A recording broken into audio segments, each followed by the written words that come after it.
Hi friends, அனைவருக்கும் வணக்கம். இஸ்ரேலுக்கும் ஈரானுக்கும் இடையிலான யுத்தமானது தற்பொழுது உச்சக்கட்டத்தை அடைந்திருக்கின்றது. ஈரான் மீதான இஸ்ரேலின் மிகப்பெரிய தாக்குதலுக்கு ஈரான் தற்பொழுது மிக கச்சிதமாக பதிலளிக்க தொடங்கியிருக்கின்றது. இஸ்ரேலிய வரலாற்றில் இவ்வாறான ஒரு நெருக்கடியை இஸ்ரேல் இதற்கு முன் சந்தித்திருக்காது. பல்வேறு யுத்தங்களையும் பல யுத்த களமுனைகளையும் இஸ்ரேல் வரலாற்றில் கண்டிருக்கின்றது. ஆனால் இவ்வாறான ஒரு எதிரியை முதன்முறையாக இன்று இஸ்ரேல் சந்தித்திருக்கிறது என்றுதான் கூற வேண்டும். வல்லவனுக்கு வல்லவன் வையகத்தில் உண்டு என்று கூறுவார்கள். அந்த வல்லவனுக்கு வல்லவனாக இன்று ஈரான் எழுந்து நிற்கின்றது. வரம்பு மீறி செல்லும் தாக்குதல்களுக்கு மத்தியில் இஸ்ரேல் ஈரானை மீண்டும் தாக்குவதற்கான வாய்ப்புகள் அதிகமாக தெரிகின்றது. இஸ்ரேலிய அரசு ஈரானுக்கு கடும் எச்சரிக்கை விடுத்திருக்கின்றது. தெஹ்ரான் வில் வேர்ன் என்று அந்த எச்சரிக்கை அமைந்திருக்கின்றது. ஈரானுடைய அணு உலைகள் மற்றும் இராணுவ கேந்திர முக்கியத்துவம் வாய்ந்த இடங்களை தாக்குவதற்கு இஸ்ரேல் தயாராகி கொண்டிருப்பதாகத்தான் தெரிகின்றது. ஒருவேளை இஸ்ரேல் மீண்டும் ஈரானை தாக்கினால் ஈரான் மிக கடுமையான பதிலடியை இஸ்ரேலுக்கு வழங்கும். வரலாற்றில் என்றுமில்லாத ஒரு மிகப்பெரிய நெருக்கடியை இஸ்ரேல் சந்தித்திருக்கின்றது. அது மட்டுமல்ல, வரலாற்றில் என்றுமில்லாத ஒரு எதிரியையும் மிகப்பெரிய தாக்குதலையும் அது இன்று சந்தித்து நிற்கின்றது.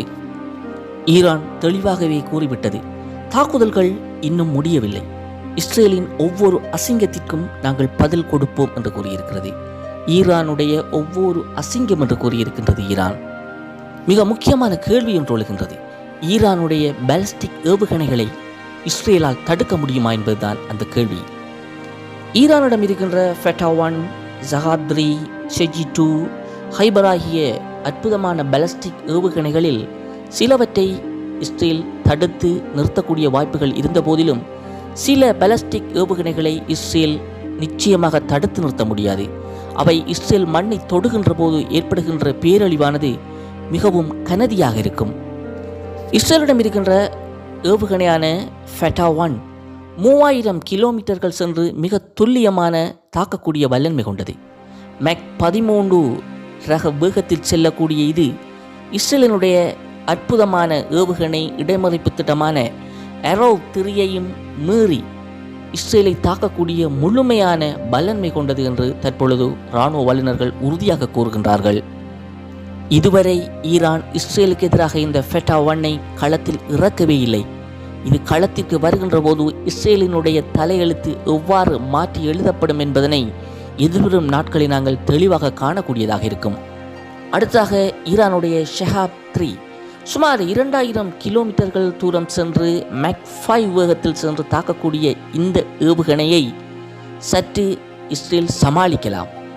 ஆனால் அதிகமான ஏவுகணைகள் ஒரே நேரத்தில் ஏவப்படுகின்ற போது அவை நிச்சயமாக இஸ்ரேலினுடைய அந்த எதிர்ப்பு கட்டமைப்பை மீறி இஸ்ரேலை தொடுவதற்கான வாய்ப்புகள் அதிகமாக இருக்கின்றது.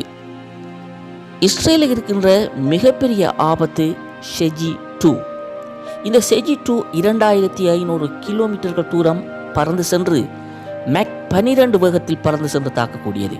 இதுதான் ஈரானிடம் இருக்கின்ற மிகப்பெரிய மிக கனதியான ஒரு அற்புதமான ஏவுகணை. இந்த ஏவுகணையினுடைய வேகம், அதனுடைய தூரம், அதனுடைய தொழில்நுட்ப வல்லன்மை ஆகியவற்றை வைத்து பார்க்கின்ற போது நிச்சயமாக இஸ்ரேலினுடைய அயர்ன் டோம், டேவிட் ஸ்லிங், ஏரோ-3 போன்றவை திணறத்தான் போகின்றது. அதேவேளை ஈரானுடைய ஹைபர் 1450 கிலோமீட்டர்கள் தூரம் செல்லக்கூடியது. மேக் 6 வேகத்தில் செல்லக்கூடிய இதை வேண்டுமென்றால் அயர்ன் டோம் மூலமாக இஸ்ரேல் தடுத்தாடலாம். எதிர்வருகின்ற நாட்களில் இஸ்ரேல் ஈரானுடைய அணு உலைகள் அல்லது இராணுவ கேந்திர முக்கியத்துவம் வாய்ந்த இடங்களை தாக்கினால் நிச்சயமாக ஈரான் ஃபெட்டா-1 களத்தில் இறக்கக்கூடிய வாய்ப்புகள் அதிகமாக இருக்கின்றது. இந்த ஃபெட்டா-1 நேரடியாக இஸ்ரேலினுடைய முக்கிய விமானப்படை தளங்கள் மற்றும் இஸ்ரேலினுடைய அணு ஆயுத நிலைகளை நோக்கி ஈரான் ஏவக்கூடிய வாய்ப்புகள் இருப்பதாகவே தெரிகின்றது. ஈரான் கைவசம் வைத்திருக்கின்ற பாலிஸ்டிக் ஏவுகணைகள் இஸ்ரேலினுடைய பாதுகாப்பை முற்றிலும் உடைக்கக்கூடியவை. ரஷ்யா, அமெரிக்கா உட்பட பல்வேறு நாடுகள் தங்களுடைய கண்ணியத்தை காப்பாற்ற முயற்சி செய்து கொண்டிருக்கின்ற நேரம் இந்த மோதலானது ஒரு உலகப் போராக மாறிவிட்டாலும் சந்தேகப்படுவதற்கில்லை. ரஷ்யா இஸ்ரேலின் இந்த தாக்குதலை சர்வதேச சட்டமீறல் என்று வன்மையாக கண்டித்திருக்கின்றது. ரஷ்யாவினுடைய அதிபர் விளாடிமிர் புட்டின் நேரடியாக ஈரானுடைய தலைவரோடும் இஸ்ரேலிய பிரதமரோடும் நேரடியாக பேசியிருக்கின்றார். ஈரானின் உற்ற நண்பரான ரஷ்யா இந்த போரில் நேரடியாக ஈடுபடுவதற்கான எந்த வாய்ப்புகளும் இல்லை.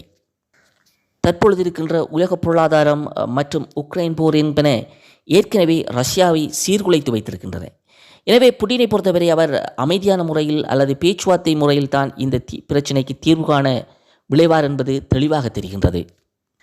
அதேவேளை ஜோர்தான், லெபனான், சிரியா போன்ற நாடுகள் தங்களது வான்வழியை தற்காலிகமாக மூடியிருக்கின்றன. தெல் அவிவ் விமான நிலையமும் மூடப்பட்டிருக்கின்றது. இஸ்ரேலும் எகிப்திற்கான எரிவாயு விநியோகத்தை நிறுத்தி வைத்திருக்கின்றது.